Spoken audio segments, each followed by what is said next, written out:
Good evening दोस्तों। तो कल मैंने आपको एक मोटिवेशनल वीडियो अपलोड किया था जिससे कि मैं आपको थोड़ा मोटिवेट कर सकूं कि अब टाइम आ गया है आपका भी कि अब आप थोड़ा सजग ज़्यादा हो जाइए, क्योंकि अपने लेक्चर्स जो हैं ज़्यादा एक्सटेंसिव होने वाले हैं, ठीक है ना।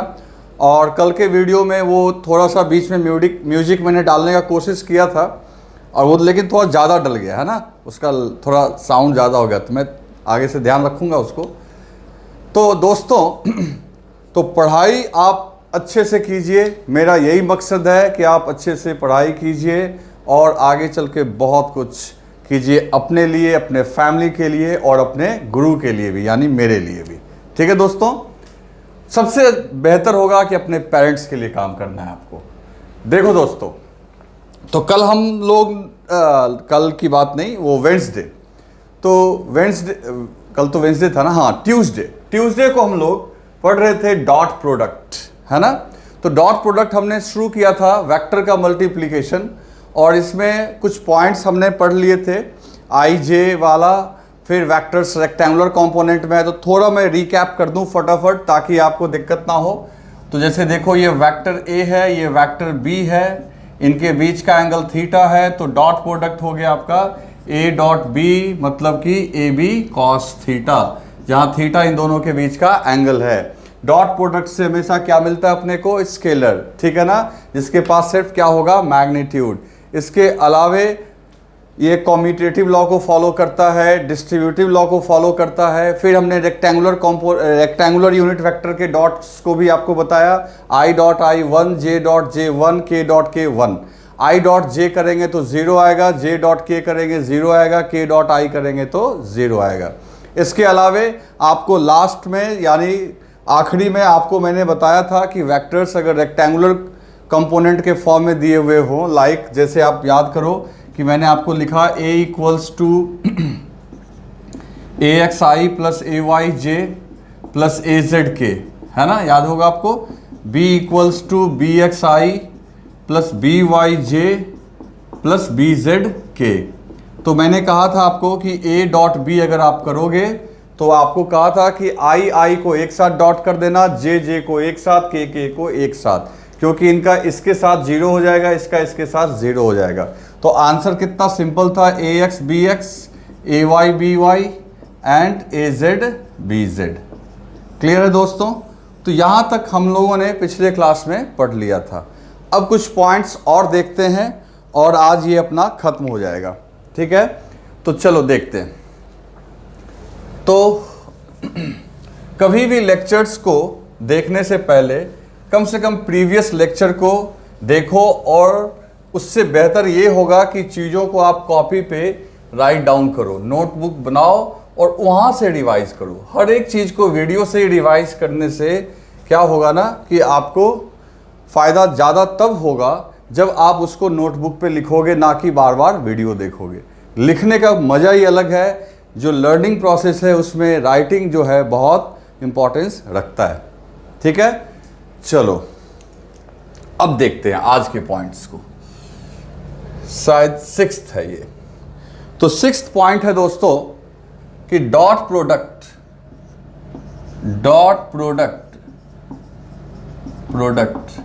is used to find angle between two vectors। दो वेक्टर्स के बीच के एंगल को फाइंड आउट करने में आपको डॉट प्रोडक्ट क्या करता है? हेल्प करता है। समझ गए बच्चों? तो ये कैसे मदद करेगा हमारी, वो देखते हैं। मान लो एक वेक्टर है a, दूसरा वेक्टर है b, ठीक है। तो a को b के साथ डॉट करोगे तो क्या मिलेगा तुम्हें? ए बी कॉस थीटा, ठीक है। a dot B equals to A B cos theta, तो cos theta equals to a dot B upon A B हो जाएगा। तो a dot B equals to A B cos theta, तो cos theta equals to a dot B upon A B. अच्छा, यहाँ पे ये जो थीटा है ये क्या है आपका? एंगल बिटवीन टू वेक्टर्स मतलब वेक्टर्स ए एंड बी के बीच का। तो सीधी सी बात है, थीटा इक्वल्स टू अगर हम लिखेंगे दोस्तों, थीटा इक्वल्स टू लिखेंगे तो ये आ जाएगा cos inverse A dot B upon A B. भाई देखो आपको ये थीटा मिल गया। फॉर्मूला देखो हमने क्या किया। पहले मैंने ये लिखा आपके सामने कि अगर दो वेक्टर के बीच का एंगल निकालना हो तो उसमें भी डॉट प्रोडक्ट आपकी मदद करेगा। आपकी मदद कैसे करेगा? तो सीधी सी बात है, अगर आप a को b के साथ डॉट करोगे, what you will get? You will get A B cos theta. आपको मिलेगा क्या बच्चों? A B cos theta. तो cos theta equals to A dot B upon A B. अब यहां थीटा बराबर क्या होगा? तो ये हो जाएगा कॉस इनवर्स, क्या होगा बच्चों? Cos inverse A dot B upon A B. ठीक है बच्चों, और यहां से आपको थीटा एंगल पता चल जाएगा।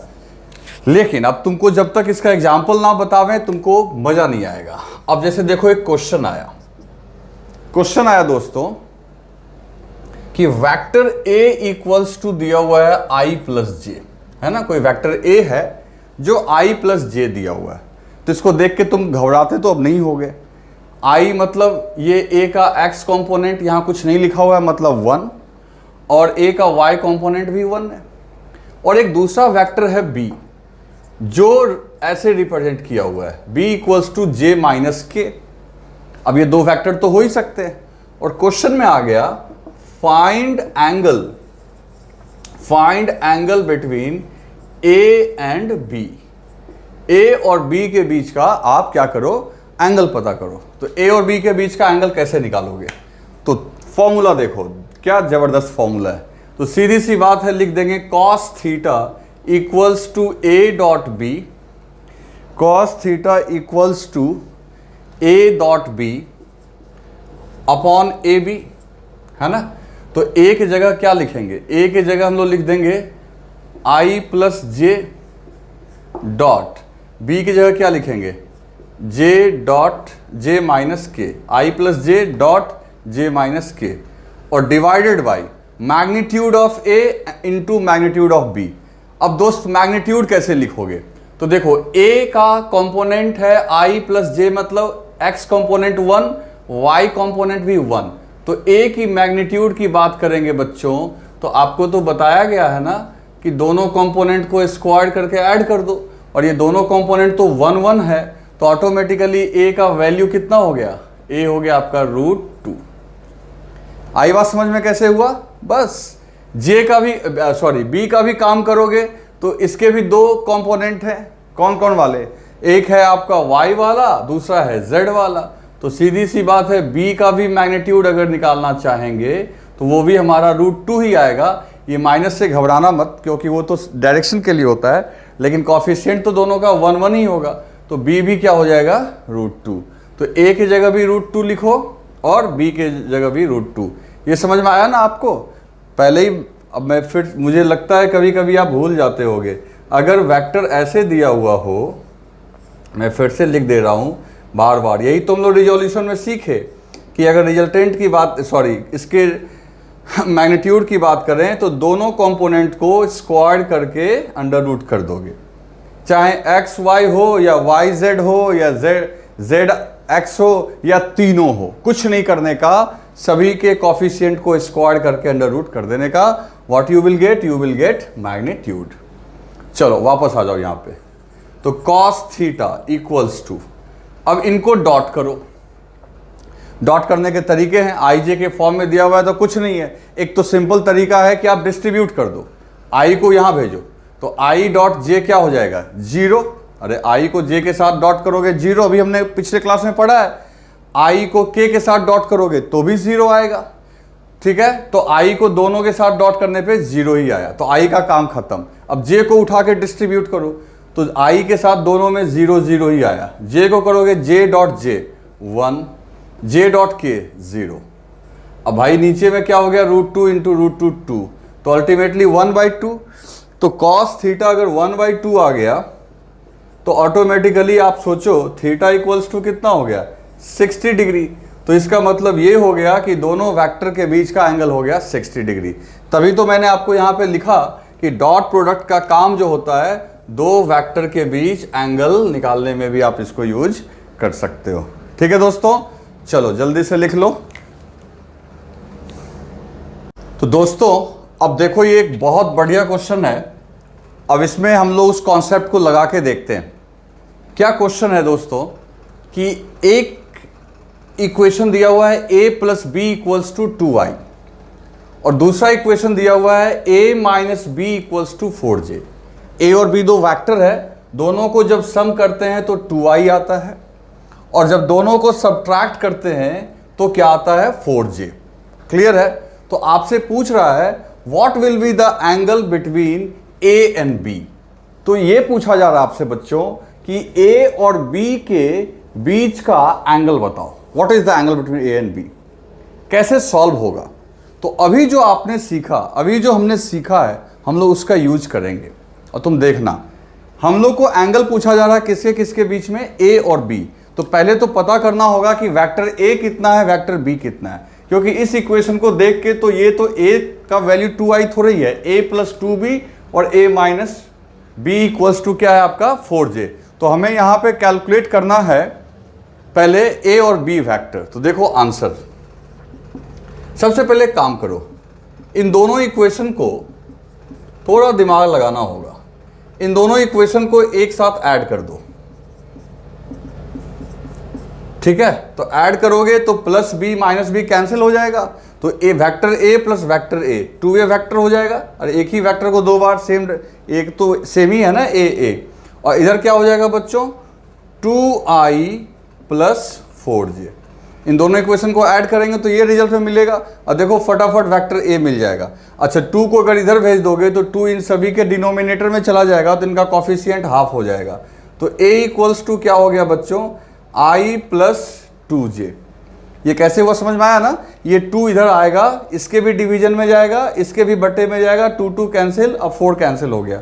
तो आपके सामने जो आ गया इक्वेशन वो आ गया a equals to i plus 2j। क्या आ गया बच्चों a equals to i plus 2j। ठीक, अब इस तरीके से ही अब हम लोग क्या करेंगे, वेक्टर b भी निकालना है। तो जिस तरीके से यहां हम दोनों इक्वेशन को ऐड कर रहे हैं, एक काम और करो, उसी इक्वेशन को फिर से लिखो। a plus B equals to क्या है 2i और a माइनस बी क्या है, a माइनस बी है 4j।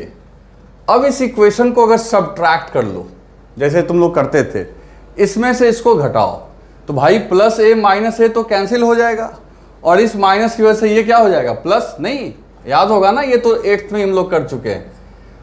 तो इसमें से इसको अगर घटाएंगे तो इसके आगे माइनस, ये माइनस माइनस प्लस, ये माइनस, तो ये आपका हो गया कैंसिल। ये हो जाएगा आपका 2b और 2i में से 4j, तो ये हो जाएगा 2i माइनस 4j, है ना। आई रहता तो घटा भी लेते, लेकिन हमको इसी फॉर्मेट में लिखना पड़ेगा। फिर 2 इधर भेज दो तो b इक्वल्स टू क्या हो गया बच्चों i माइनस 2j। अब देखो आपके पास वेक्टर a भी ij के फॉर्म में आ गया, वेक्टर b भी ij के फॉर्म में आ गया, और आपसे क्या पूछ रहा है इन दोनों के बीच का एंगल। तो आपको तो पता है क्या करना है, a dot b equals to आपको पता है ए बी कॉस थीटा होता है, जहां थीटा a और b के बीच का एंगल होगा। तो देखो कॉस थीटा इक्वल्स टू, अभी कुछ देर पहले ही हमने लिखा है a dot b upon A B. कर दिया हमने इसको। चलो अब सॉल्व करते हैं। अच्छा a और b का मैग्नीट्यूड कितना होगा, देखो इसका कॉफिशिएंट 1, इसका 2, तो वो तो तुम्हें बार बार मैं बोलता हूं कि इसमें तो तुमको अब महारत हासिल हो जानी चाहिए। ये हो गया 5। b का मैग्नीट्यूड, इसका भी कॉफिशिएंट देखो 1 यहाँ 2, तो 1 का स्क्वायर 2 का स्क्वायर, ये भी क्या हो गया √5, ये भी √5, ये भी √5। तो सीधी सी बात है दोस्तों, cos theta equals to a dot b करोगे तो i को i के साथ डॉट करोगे, i को i के साथ डॉट करो तो क्या हो जाएगा 1, और j को j के साथ +2 -2, तो ये क्या हो जाएगा -4, तो 1 -4। ओके, और a हो गया आपका √5 और b भी हो गया √5। तो बच्चों ये आ गया -3/5। तो सुन लो मेरी बात, तो cos थीटा कितना आ गया -3/5। तो थीटा कितना होगा, तो याद करो बच्चों, अगर cos नेगेटिव आया तो ये सेकंड क्वाड्रेंट में होगा। कहाँ पे होगा, सेकंड क्वाड्रेंट में। तो सेकंड क्वाड्रेंट में तुम जैसे देखो cos थीटा क्या होता है सेकंड क्वाड्रेंट में नेगेटिव, तो थीटा की वैल्यू निश्चित तौर पे 90 से ज़्यादा होगी।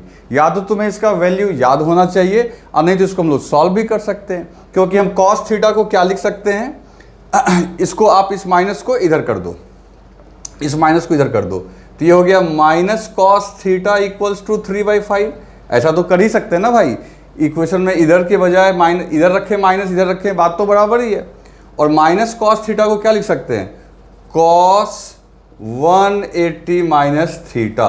ये सब ट्रिगो में मैंने आपको बता रखा है, जाके ट्रिगो वाला लेक्चर भी अच्छे से सबको देख लेना है।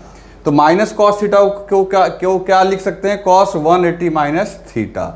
और 3/5 किसकी वैल्यू होती है, तो तुम्हें ट्रिगो में मैंने बताया है कि कॉस 53 डिग्री जो होता है वो 3/5 होता है, लेकिन यहाँ तो -3/5 था ना, तो इसलिए हमने इसको 3/5 में कन्वर्ट किया, तो यहाँ लिख देंगे कॉस 53 डिग्री, किसके जगह, 3/5 की जगह।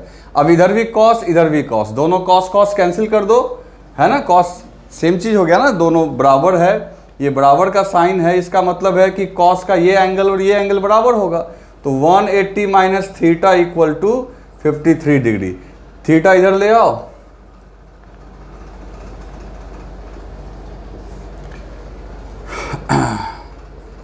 देखो मैंने बोला था ना तुम्हें कि ये आपका मोर देन 90 होगा, तो इसका आंसर कितना आ गया, 127 डिग्री। हालांकि एंगल में आपको ना ये सब जल्दी जल्दी करना होगा, ट्रिक लगा के काम करना होगा, तभी आपसे ये सब, इस सब में एकदम फटाफट काम करोगे। अगर आप ट्रिगो तो जानते ही होगे, और नहीं तो आप याद भी रख सकते हो। जैसे और मैं बताता हूँ, जैसे इसमें क्या आपको कैसे याद रखना है। जैसे cos 60 कितना होता है, 1/2, और cos 120 होता है -1/2, ठीक है ना। तो 180 में से 60 घटाओगे तो 120 आएगा। तो जो cos 60 का वैल्यू है वही cos 120 का होगा, बट माइनस साइन के साथ। ठीक इसी तरीके से cos 53 अगर 3/5 है तो -3/5 जो होगा, तो 180 में से 53 घटा लो, 127 आंसर। आप जैसे भी याद रखना चाहते हो याद रख सकते हो, और नहीं तो सॉल्व करना है तो सॉल्व करो। तो देखो इस तरीके से वेक्टर्स के बीच हम लोग एंगल कैलकुलेट कर सकते हैं बाय यूजिंग डॉट प्रोडक्ट, जिसका बहुत अच्छा एग्जांपल आपके सामने बोर्ड पे मैंने लिखा है। तो जल्दी से इसे लिख लो। तो दोस्तों अब नेक्स्ट देखते हैं हम लोग वेक्टर का डॉट प्रोडक्ट का use. Dot product is used to find component of any vector along other vector। अब ये कंपोनेंट वाली बात, कंपोनेंट टर्म समझ में तो तुम्हें आता ही है कि कंपोनेंट होता क्या है। तो दोस्तों डॉट प्रोडक्ट का जो यूज है, हम लोग कंपोनेंट फाइंड आउट करने में करते हैं किसी वेक्टर का किसी और वेक्टर के अलोंग। क्या मतलब हुआ इसका देखते हैं। जैसे देखो कंपोनेंट थोड़ा याद करते हैं। मान लो ये y एक्सिस है, ये x एक्सिस है, और कोई वेक्टर a ऐसे, और ये एंगल बन रहा है थीटा। तो आपको तो पता है कि इसका कंपोनेंट अगर x एक्सिस के लॉन्ग अगर हम लोग तोड़ेंगे, x एक्सिस के लॉन्ग, तो ये क्या हो जाएगा, a cos थीटा। तो x एक्सिस के long a cos theta, y axis के लॉन्ग a sin थीटा। तो a cos थीटा जो है ये हो गया component of a along x axis. ठीक है दोस्तों, x एक्सिस। अगर इस कंपोनेंट को सिर्फ मैग्नीट्यूड लिखोगे तो लिख दोगे a cos थीटा, और इसको वेक्टर फॉर्म में अगर लिखोगे तो a cos थीटा को i से भी मल्टीप्लाई करना होगा। i मतलब क्या हो गया, यूनिट वेक्टर। तो i से मल्टीप्लाई करोगे तब जाके उसको पूरी तरीके से वेक्टर की कैटेगरी में रख सकते हैं। अब यहां पे मैं क्या बोलना चाह रहा हूं, ये तो ठीक है x एक्सिस y एक्सिस में तो हो जाता है, ये एंगल दिया हुआ रहेगा, कंपोनेंट तोड़ दोगे। लेकिन कभी कभी ना दोस्त एंगल दिया हुआ नहीं रहता है, और तब भी कंपोनेंट तोड़ने को बोल सकता है, और वो भी x एक्सिस नहीं, कोई और ही डायरेक्शन में। जैसे देखो मान लो ये वेक्टर बी है, अब दिमाग लगाएंगे, अभी देख लेना। ये क्या है बच्चों? वेक्टर बी, और ये है वेक्टर ए, मान लेते हैं। और मेरे को कह दिया कि ए का कंपोनेंट निकालो बी के लॉन्ग। अगर ये एंगल दिया हुआ रहता थीटा, फिर तो कोई बात ही नहीं थी, क्योंकि तुम्हें बताया गया है कि ये जरूरी नहीं है कि ये एक्स एक्सिस ही हो। कोई भी डायरेक्शन के साथ अगर आप थीटा एंगल बना रहे हो, याद रखना दिमाग में, कोई भी डायरेक्शन के साथ अगर आप थीटा एंगल बना रहे हो, जो कि मैं पहले भी लेक्चर्स में बोल चुका हूं, तो उसके लॉन्ग उसका कंपोनेंट हो जाता है कॉस थीटा। तो सीधी सी बात है, अगर ये वेक्टर ए है तो इसका कंपोनेंट अगर बी के लॉन्ग चाहिए, सीधी सी बात है, component of A along B, A का कंपोनेंट चाहिए किसके लॉन्ग दोस्तों? बी के लॉन्ग। तो सीधा हो जाएगा ए कॉस थीटा, क्योंकि समझ लो ना, एक्स एक्सिस की जगह किसका रोल प्ले कर रहा है? बी, और कंपोनेंट ए का तोड़ना है किसके लॉन्ग? यहाँ एक्स के लॉन्ग, यहाँ बी के लॉन्ग। तो एंगल तो अभी भी थीटा ही बन रहा है, तो कंपोनेंट तो आपका ए कॉस थीटा ही होगा। लेकिन ये कंपोनेंट का सिर्फ क्या लिखा हुआ है? मैग्नीट्यूड। और आपको क्या देना है? डायरेक्शन भी देना है। तो यहाँ तो यूनिट वेक्टर था, क्योंकि हमने पढ़ रखा है कि एक्स एक्सिस के लॉन्ग डायरेक्शन देना है तो आई से मल्टीप्लाई कर दो। यहाँ बी के लॉन्ग कंपोनेंट तोड़ रहे हो तो बी वाला डायरेक्शन दोगे। तो बी के लॉन्ग डायरेक्शन देने के लिए अब आई नहीं बोल सकते, तुम आई नहीं बोल सकते। तो बी के लॉन्ग आपको यूनिट वेक्टर चाहिए, किसके लॉन्ग चाहिए? बी के लॉन्ग। तो किसी भी वेक्टर के लॉन्ग अगर यूनिट वेक्टर चाहिए तो उसका भी इलाज मैंने आपको बता रखा है कि अगर आप यहां पे वेक्टर बी को उसी के मैग्नीट्यूड से डिवाइड कर दोगे तो आपको बी कैप मिल जाएगा कि नहीं मिल जाएगा? This is unit vector along B. तो अब देखो, पहले ऊपर क्या लिखा हुआ है? Component of A along B. अब अगर हम लोग लिखना चाहते हैं कि नहीं, इस कंपोनेंट को डायरेक्शन भी दे दिया जाए, तो पूरा लिखना पड़ेगा। कंपोनेंट वेक्टर, डायरेक्शन भी देने वाले हैं, ऑफ ए अलोंग बी। क्या हम लोग दे रहे हैं बच्चों? कंपोनेंट वेक्टर ऑफ ए का कंपोनेंट वेक्टर किसके लॉन्ग? बी के लॉन्ग। तो मैग्नीट्यूड तो हो गया ए कॉस थीटा, जैसे वहां पे था, लेकिन यूनिट वेक्टर यहां पे क्या है? आई, और यहां डायरेक्शन कौन सा देना है? बी का। तो मल्टीप्लाई कर देंगे इसको बी कैप से। ये यूनिट वेक्टर है, यूनिट वेक्टर मल्टीप्लाई करने से डायरेक्शन मिल जाता है, तुम्हें पता है।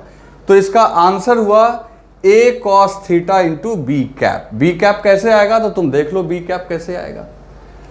लेकिन तुम कह रहे, सोच रहे होगे कि सर सब कुछ, सब सारी बात सही है आपकी, लेकिन ये एंगल तो आप बोल रहे हैं दिया हुआ है ही नहीं, तो कैसे आएगा? तो ये लेकिन फाइनल रिजल्ट है। अब इसमें हम लोग सेटिंग करेंगे, कहां पे डॉट प्रोडक्ट आपको मदद करने वाला है वो अभी आप सीख जाओगे। जैसे देखो, A dot B equals to क्या? ए डॉट बी क्या होता है? A B cos theta.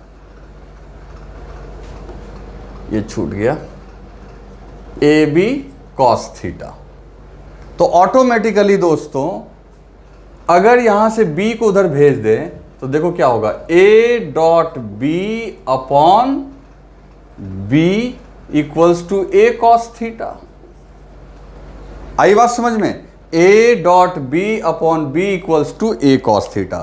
तो अब देखो दोस्तों, ए कॉस थीटा की जगह हम लोग चाहें तो ये पूरा रख सकते हैं, और बी कैप के जगह हम लोग ये रख सकते हैं। तो फाइनल जो रिजल्ट मिला हम लोग को, यहां पे मैं लिखूंगा, ये इसको ऐसे रहने दो, यहां पे लिखना तुम लोग। फाइनल रिजल्ट क्या मिला हमारा?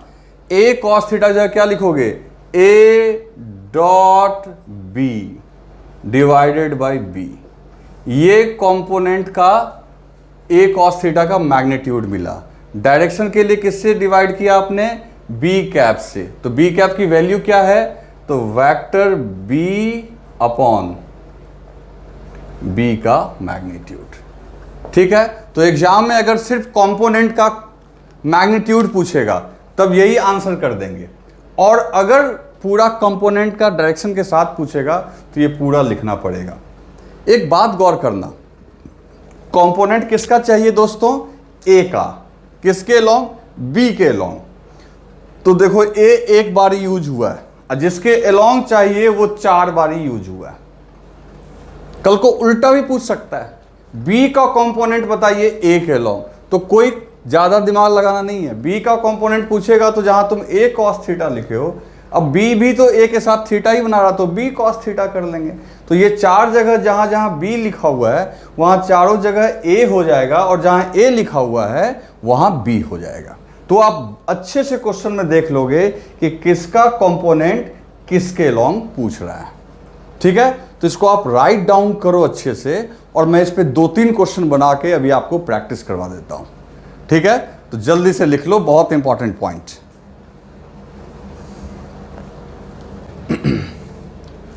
तो दोस्तों अब देखो उस कॉन्सेप्ट को मैं इस क्वेश्चन में आपको सॉल्व करके दिखाता हूं। देखो यहां वेक्टर ए दिया हुआ है 2i + 3j, वेक्टर बी दिया हुआ है i + j।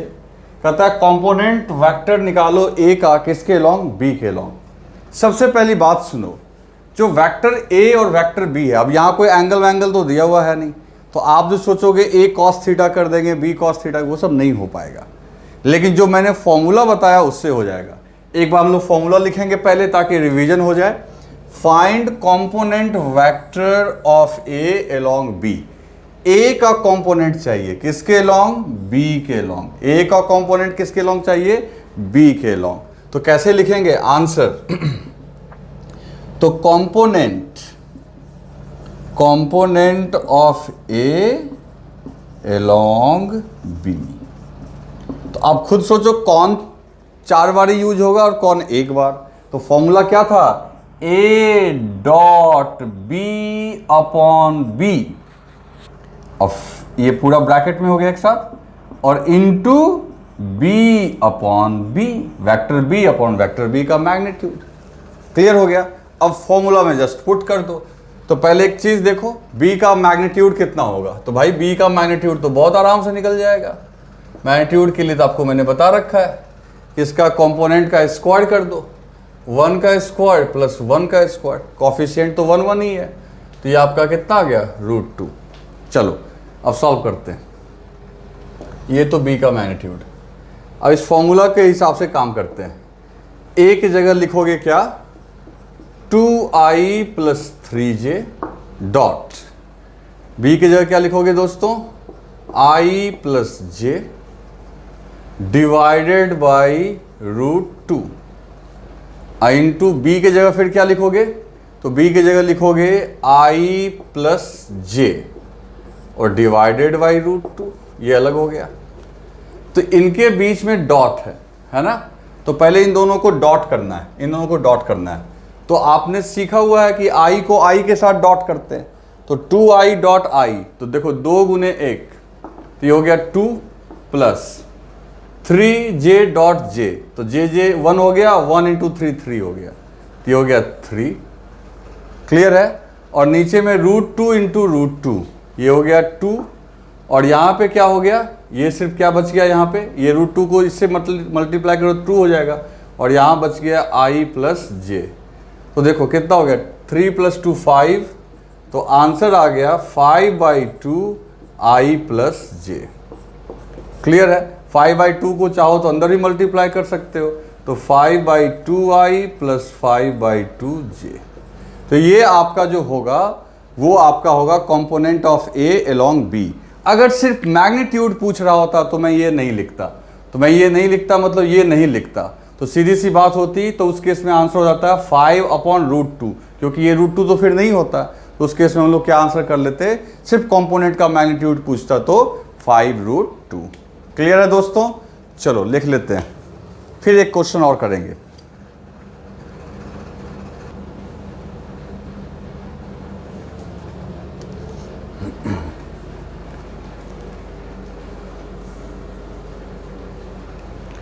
दोस्तों अब एक क्वेश्चन और करते हैं। मान लो एक वेक्टर है P इज 3i + 4j, और वेक्टर Q जो है दोस्तों ये है आपका 2i - 3j। तो तुमसे बोला गया find component of P along Q। तो बोलो, ये तो आराम से सॉल्व कर लोगे तुम लोग, कोई दिक्कत तो नहीं होनी चाहिए। तो बोला जा रहा है find component of P along Q। P का कंपोनेंट बताओ Q के along। सिंपल है, कंपोनेंट किसका चाहिए? P का। किसके along चाहिए? Q के along। तो आंसर क्या होगा? तो component of P along Q, तो पहले तो सिर्फ अगर तो P का कंपोनेंट चाहिए Q के along, तो P को Q के साथ डॉट करो और Q के साथ डिवाइड कर दो। सिर्फ मैग्नीट्यूड पूछेगा तो यही आंसर है। तो चॉइस में हम लोग देख लेंगे, सिर्फ मैग्नीट्यूड दिया हुआ रहेगा तो बस ये आंसर हो गया। लेकिन अगर डायरेक्शन भी देना है तब तो वेक्टर Q को फिर Q के मैग्नीट्यूड से ही डिवाइड करना होगा, यानी Q कैप। क्लियर है?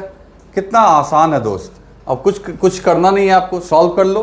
तो पहली बात देखो, P को Q के साथ डॉट करोगे तो 3 इंटू 2 कितना हो गया? 6। J को J के साथ करोगे तो -12।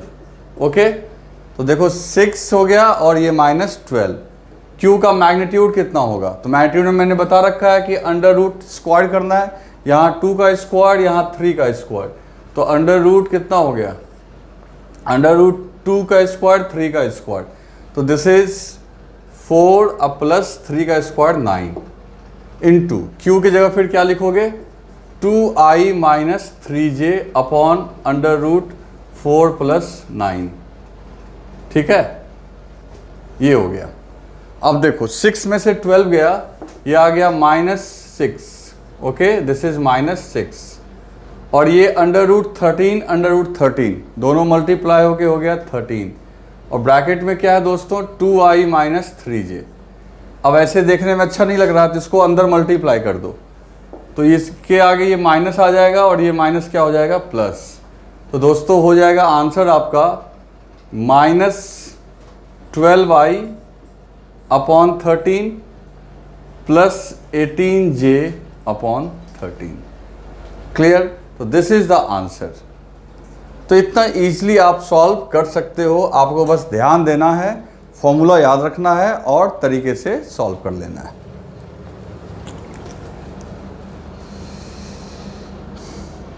अब बच्चों डॉट प्रोडक्ट के आखिरी पॉइंट पे हम लोग पहुंच गए। तो आखिरी पॉइंट में हम लोग क्या लिखेंगे? Dot product is used to find various physical quantity. अब यहीं से बात शुरू हुई थी हमारी। डॉट प्रोडक्ट का फिजिक्स में बहुत जगह यूज है। मतलब वेरियस मतलब बहुत सारे, फिजिकल क्वांटिटी मतलब भौतिक राशि। तो डॉट प्रोडक्ट के इस्तेमाल से आप देखना अलग अलग चैप्टर्स में अलग अलग चीज़ें आएंगी। तो आपको थोड़ा इंटरेस्ट बना रहे इसके लिए मैं कुछ तो फॉर्मूला यहाँ लिख देता हूँ। अदरवाइज जिस जिस चैप्टर में आप जाएंगे वहाँ आपको ये इससे मुलाकात होती रहेगी। जैसे एग्जाम्पल के लिए आप सबसे पहला एग्जाम्पल जो हमने आज पिछले क्लास में देखा था वो था वर्क का। वर्क, तो वर्क जो होता है दोस्तों, फोर्स को हम लोग किसके साथ डॉट कर देते हैं? डिस्प्लेसमेंट के साथ।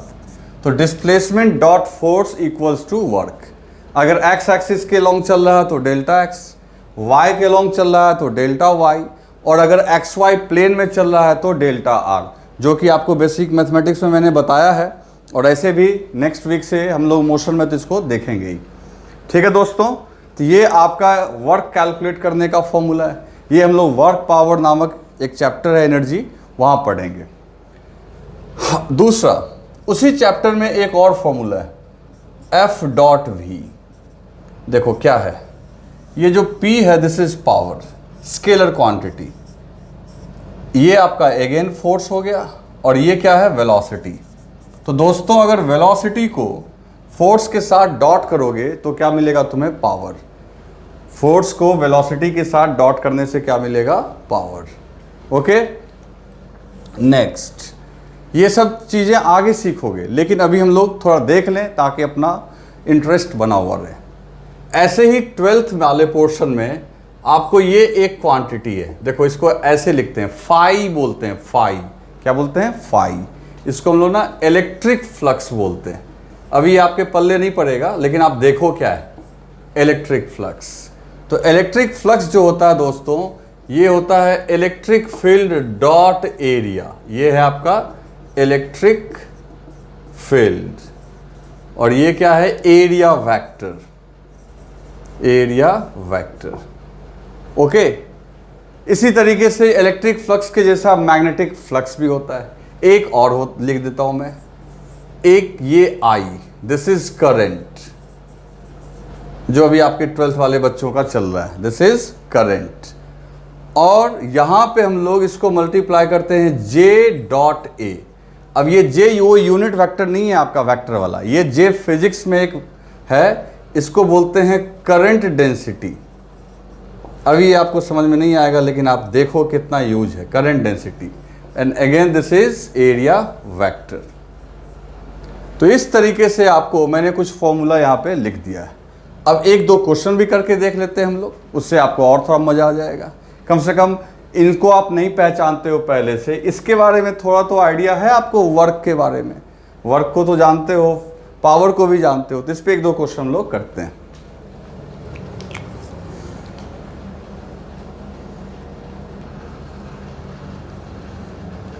तो बच्चों देखो, अभी आपके सामने मैंने दो क्वेश्चन लिखा है बोर्ड पे। A force F equals to 2I minus 3J plus 3K act on a body and displace it from position R1 to R2, calculate work done. माने एक बॉडी पे फोर्स लग रहा है और उसको उसके पोजीशन को R1 वेक्टर से R2 वेक्टर चेंज कर दिया। मतलब R1 हो गया इनिशियल पोजीशन, R2 हो गया फाइनल पोजीशन। तो आपको पूछ रहा है कि वर्क डन क्या होगा, तो कैसे कैलकुलेट करोगे। तो सबसे पहले दोस्तों आप फॉर्मूला लिखो। तो जैसा कि मैंने कहा डेल्टा एक्स या डेल्टा वाई तब लिखेंगे जब सिर्फ एक्स के लॉन्ग चलेगा। यहाँ तो देखो पोजीशन में तीनों कोऑर्डिनेट दिया हुआ है, तीनों कोऑर्डिनेट। इसका मतलब है पोजीशन को आर से डिनोट कर लेंगे, ठीक है ना, आर से डिनोट करते हैं। तो फोर्स डॉट डिस्प्लेसमेंट, तो सबसे पहले डेल्टा आर इक्वल्स टू क्या होगा, तो डेल्टा मतलब चेंज इन आर, और चेंज इन आर होगा final position minus initial position. Final position कितना है आपका 7I 10J प्लस 5K, इसमें से इसको घटाओ। तो सब्ट्रैक्शन तो मैंने आपको बता रखा है, I में से I घटा लो। तो I में से I घटा लोगे 7I माइनस I, तो ये कितना हो गया 6I 10J माइनस 2J। तो 10 में से 2 घटाओगे 8J। अब 5K में से माइनस 2K घटाओगे, तो माइनस घटाओगे तो माइनस माइनस क्या हो जाएगा प्लस। तो 5 में से 2 घटाएंगे तो उल्टा 7K हो जाएगा। आ रही है बात समझ में, क्योंकि माइनस करने पे इसके आगे का माइनस प्लस हो जाएगा। तो देखो ये हो गया डिस्प्लेसमेंट। अब फोर्स तो तुम्हें दिया हुआ है ही, तो फाइनली आंसर जो होगा फोर्स के जगह लिखोगे 2I minus 3J plus 3K dot 6I plus 8J plus 7K। अब यहाँ I को I डॉट तो जानते ही हो, I को I के साथ, तो 2I इंटू 6, तो 6 इंटू 2 हो जाएगा 12, I 1 minus 3 into 8 minus 24, 3 into 7 21। समझ गए ना, के एक साथ, जे को एक साथ, I को एक साथ। तो कितना कैलकुलेट होके आ गया ये आ गया आपका 33 माइनस 24, और ये हो गया आपका 9 जूल। वर्क का यूनिट होता है जूल, तो आंसर आपने लिख दिया जूल में। देख लिए कितना आसानी से सॉल्व हो गया। हालांकि एक क्वेश्चन आगे का है, लेकिन अभी हमने डॉट सीखा तो ये कर लेंगे। अब इसमें देखो, ये भी क्वेश्चन वैसा ही है। A body is moving, body चल रहा है किसके लॉन्ग, वाई एक्सिस के long, for a given force, ठीक है। What will be the work done by the force for 10 meter displacement. तो पहली बात है डिस्प्लेसमेंट के लिए डेल्टा वाई लिख दो, और कितना दूर चला है भाई 15 मीटर। तो वाई के लॉन्ग जो चेंज हुआ 15 मीटर का, तो 0 से 15 पे पहुंच गया, तो 15 माइनस 0 15 ही लिखोगे। लेकिन अब चूंकि वाई के लॉन्ग चल रहा है, तो वाई के लॉन्ग यूनिट वेक्टर सिर्फ जे लिखेंगे। तो डेल्टा वाई की जगह हमने क्या लिख दिया 15J। समझ में आई बात, जे क्यों लिखा गया, क्योंकि लिखा हुआ है y के लॉन्ग। तो वर्क डन इक्वल्स टू क्या लिख दोगे, F डॉट डेल्टा y। अगर x के लॉन्ग होता तो डेल्टा x लिखते, अब बीच में कहीं चल रहा है तो डेल्टा r लिखेंगे। चलो फोर्स के जगह क्या लिखेंगे, फोर्स तो खैर तीनों दिया हुआ, तीनों फोर्स के तीनों कंपोनेंट्स हैं, 2i plus 15j plus 6k dot displacement के लिए क्या लिखोगे 15j। फोर्स में भी 15j है और इसमें भी 15j। चलो अब देखो i j का डॉट 0, k j का डॉट 0, तो 15j into 15j, this is 225 joule. आ रही है बात समझ? अच्छा 10 मीटर दिया हुआ ना, ओके सॉरी 10 मीटर दिया हुआ है, डिस्प्लेसमेंट 10 मीटर है तो 10j होगा, तो 10j कर दो, तो 15j इंटू 10j 150 जूल। तो इस तरीके से दोस्तों ये डॉट प्रोडक्ट था। अब देखो इसको अच्छे से कर लेना आप दोनों लेक्चर को। कल हम लोग एक ही लेक्चर का वो छोटा है क्रॉस प्रोडक्ट, कल वो क्रॉस प्रोडक्ट में पढ़ाऊंगा, और कल के डिस्क्रिप्शन में आपको दे दिया जाएगा डीपीपी। क्या दिया जाएगा? डीपीपी। और मीन वाइल HCF का भी हम लोग करेंगे। तो कल आपको डीपीपी मिलेगा, तो उसके बाद हम लोग सैटरडे से प्रॉब्लम प्रैक्टिस करेंगे, ठीक है। तो कल क्रॉस प्रोडक्ट है, कल इसको अच्छे से कर लीजिएगा, और क्रॉस प्रोडक्ट के बाद आपको दूसरा डीपीपी मिलेगा, ठीक है बच्चों, ओके।